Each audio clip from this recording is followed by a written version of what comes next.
Hey, sports fans, this is Tokyo Breakdown. This is the review of day 8, and it started getting busy.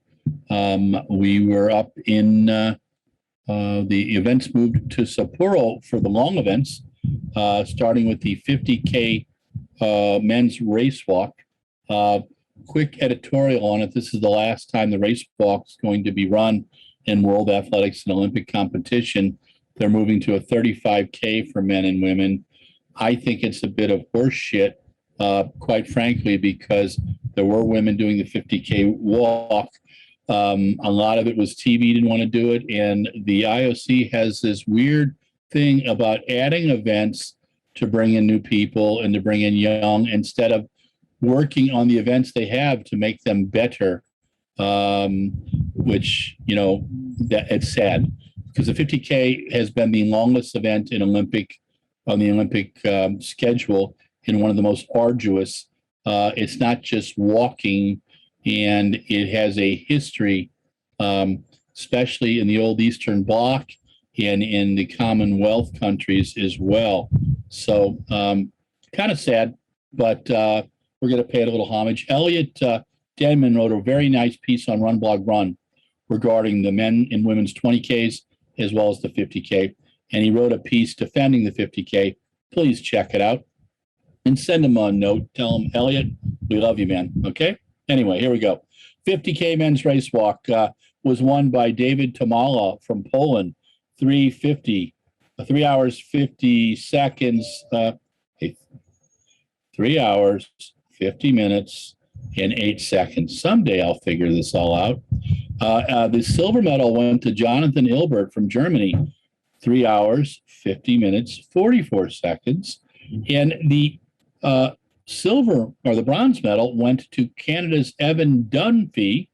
Evan's been a competitor for a long, long time. 3 hours, 50 minutes, 59 seconds, seasonal best. Now, these times are anywhere from 15 minutes to 10 minutes off these folks' PBs. Reason being, Sapporo was hot as hell. The humidity was close to 100%, and it was somewhere between 90 and 98 degrees for the 50K and the marathons. So just gives you an idea of what people are going through. So first place again, David Tamala, Poland. Second place, Jonathan Hilbert, Germany. Third place, Evan Dunphy, Canada. Fourth was Mark Tur from Spain, 3:51.08.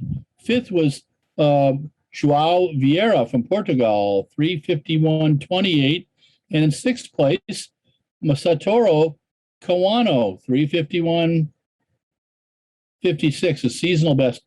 There's a Spanish gentleman, Jesus, I believe Garcia, who has competed in 8 Olympics, all of them in the 50K race walk. He decided that this was going to be the last one. He's going out and, Jesus Angel Garcia. He was 35th and went 4 hours, 10 minutes, 3 seconds. His 8th Olympics. Pretty cool, huh? Okay. That is it for the first session of the day on day 8. And we'll be right back with our next event. This is the women's 20K race walk. And just a little caveat beforehand.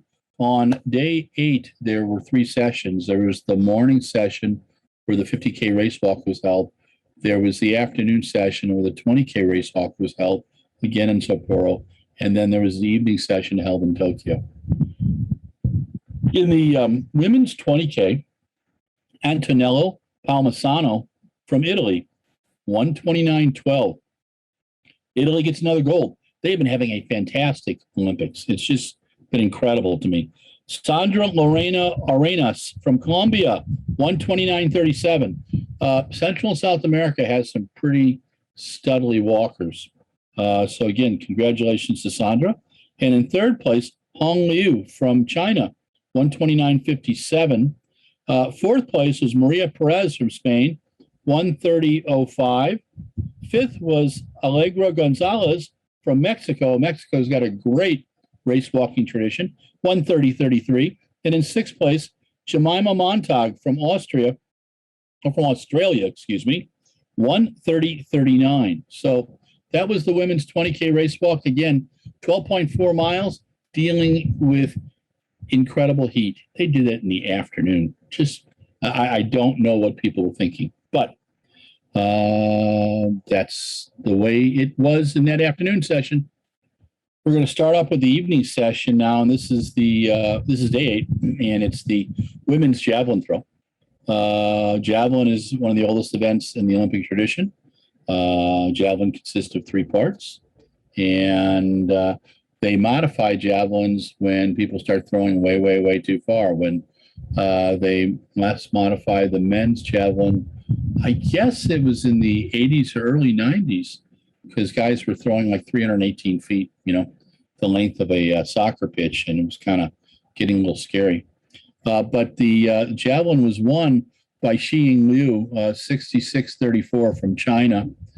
In second place, Maria Andrasic, 64-61. And in third place, Kelsey Lee Barber from Australia, 64-56. Kelsey Lee's been in the Jav wars for a long time.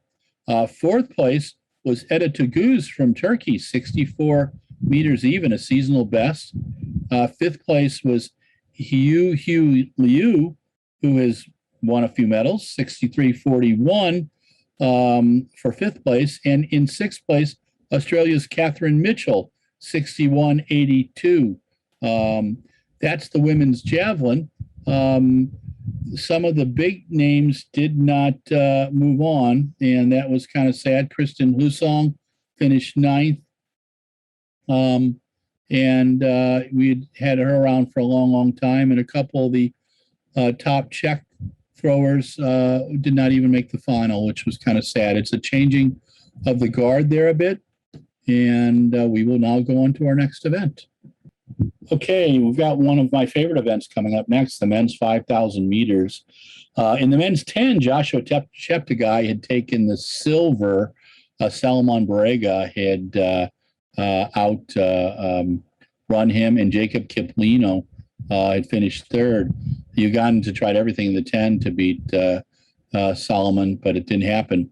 Solomon did not compete in the 5, but Joshua Cheptegei had a pretty serious group of adversaries, from Mohamed Katir from Spain, who had set Spanish records in the 1,500, the 3,000, the 5,000. He ended up finishing 8th.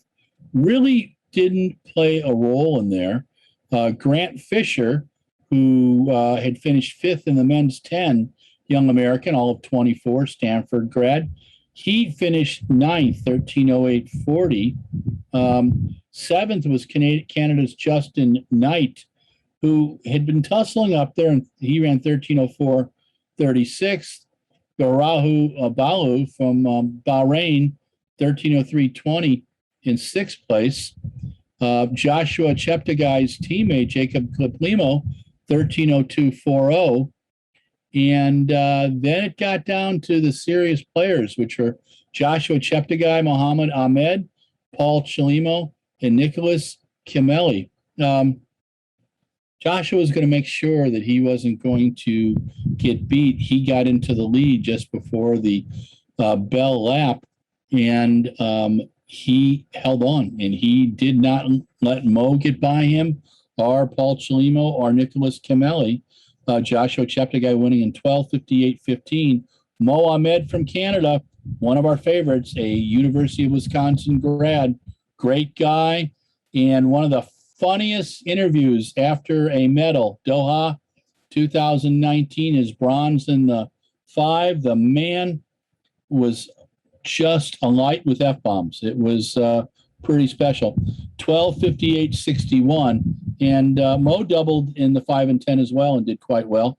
And in third place, Paul Chelimo, USA. Paul told us he was going to medal. He sure did. 12:59:05. He just held off Nicholas Kimeli, 12:59:17. It was that close. I put the photo finish picture up. But that was a very satisfying 5,000 meters. It was fast. It was honest. A lot of the players were in there. And again, it was hot as Hades. That's the 5,000. The next event is the women's 400-meter final. Now, we'll take you back to the 200, where Elaine Thompson did the double first time for women. She had won the 100, and she came back and won the 200.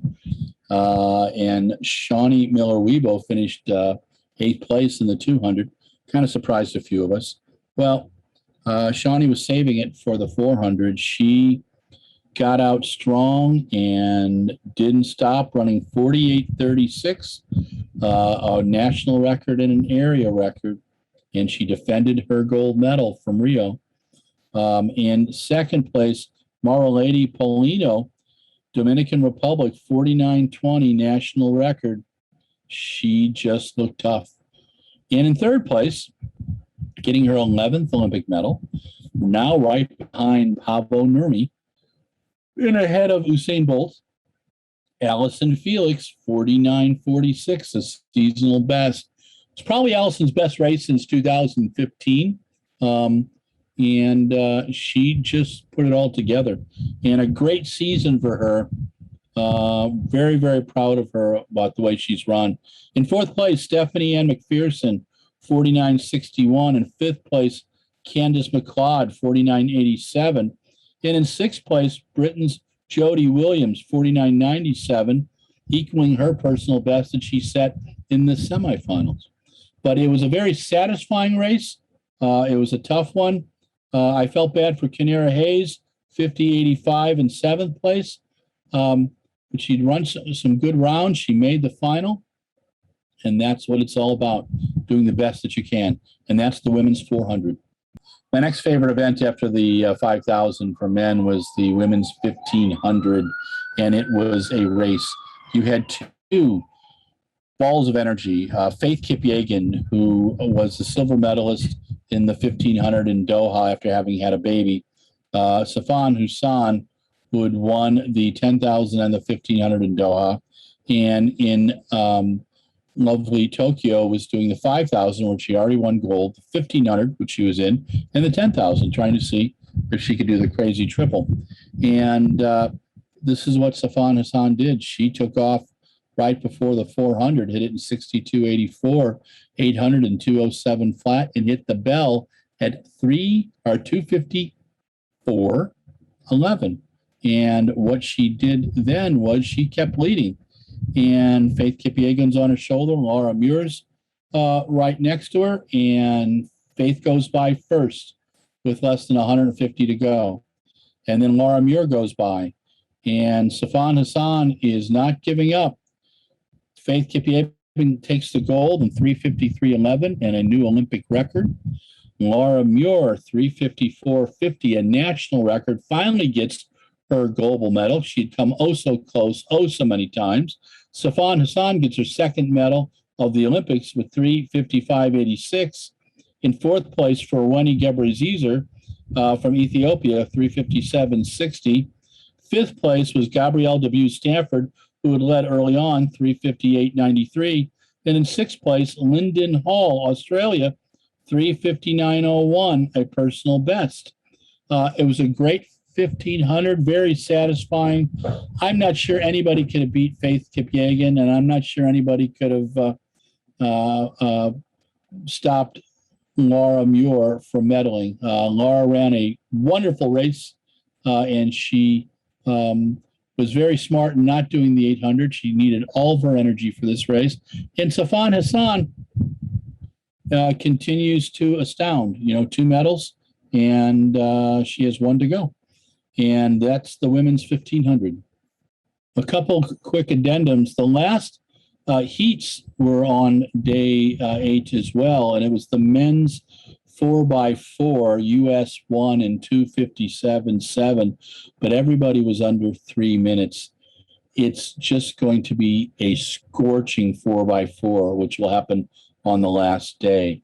Also, I've been remiss and hadn't talked about the 2 Americans who made the final. Elle Purrier St. Pierre, who finished in 10th place in 4:01.75, and in 12th place, Corey Ann McGee, 4:05.50.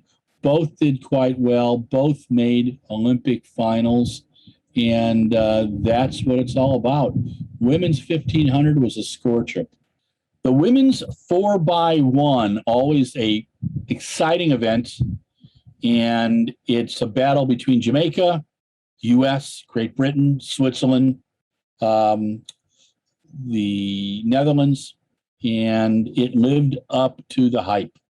Jamaica took the gold in 41.02, a national record. Brianna Williams handed off to Elaine Thompson-Herah, who handed off to Shelly-Ann Fraser-Price, who handed off to Sharika Jackson. That is a screaming team, and they took the gold. On the women's side, on the U.S., in silver, Javian Oliver handing off to Tihana Daniels, handing off to Jenna Prandini, handing off to Gabrielle Thomas. Gabby Thomas brought it in good, 41-45, silver medal for the U.S. And in the bronze medal place, Asha Phillip handing off to Imani Lansquiat, handing off to Dina Asher-Smith, handing off to Daryl Natia, 41-88. Fourth place was Switzerland. Switzerland has a screaming team this year. Ricarda Deitch, Alja Del Point, Mujinga Kambunji, and Salome Cora, 42.08. Fifth place, Germany, which was Rebecca Haas, Alexandra Berghardt, a very tall sprinter that ran 11.08. Tatiana Pinto and Gina Lukenkemper, 42.12.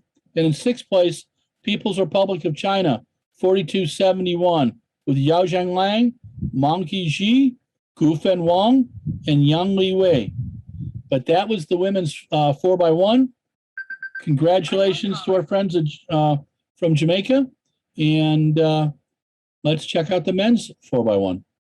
Right, this is the men's 4x1, and there's going to be a quick caveat. Look, there is never an excuse for the U.S. to drop a baton. It's just total and complete bullshit. It's politics. If you put the right coaches in and you set up a sprint relay team and you put some money behind it, the athletes will show up for training. There's an arrogance there because they've competed in the NCAA or competed in high schools. They can pass a baton. The British kids seldom drop batons. They have 3 or 4 camps a year. So do other countries. The U.S. has got to pull its head out, and with the $40 million that Nike gives us each year, gives USATF each year, they need to get strong enough to say, here's the camps, here's the top athletes, agents, be quiet and get the thing done. But I don't think it's the agents' issue.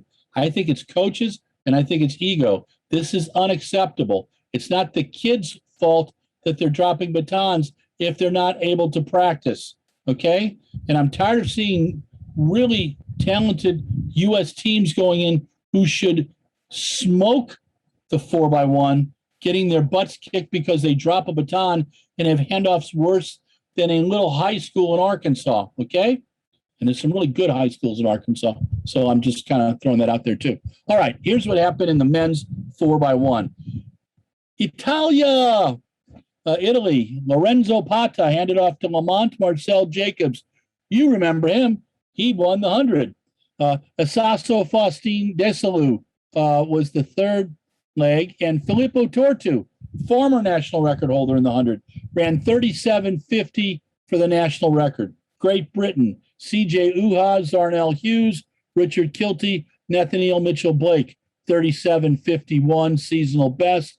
In Canada, Aaron Brown, Jerome Blake, Brendan Rooney, Andre DeGrasse, 37.70 bronze medal, and Aaron gets his third medal. Aaron's a great guy. He's, Canadian, but, we like him. And I loved watching him talk to his 3 kids and his girlfriend, Nia Lee, on the screen after he won his medals. I just thought that was really cool and really humanized him. China, 4th place.